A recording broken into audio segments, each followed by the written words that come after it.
A better alternative to using new to start new scenes is to use reset with a prototype. That way, you'll be able to maintain the settings that you prefer when you start from scratch. I've set up my units the way I want them, and I've set up my system units too.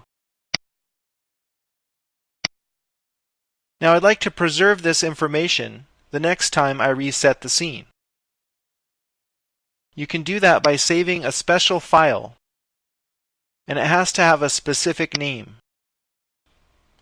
And it has to be in a specific place as well. It's pathed to the Scenes folder by default. If you're using Viz, this file should be called vizstart. If you're using Max, call it maxstart. The file doesn't exist by default, but as soon as you create this file, it will act as your prototype. Now, I'll go up to the File menu and reset the scene.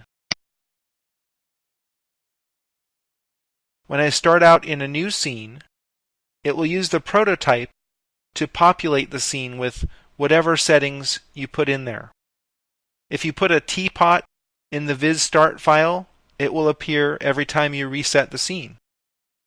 Of course, you don't want that teapot, but it gives you the idea that however you set up the prototype, it will be used to generate a new scene when you reset.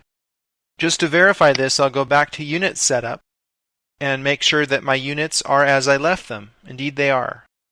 So the prototype is working.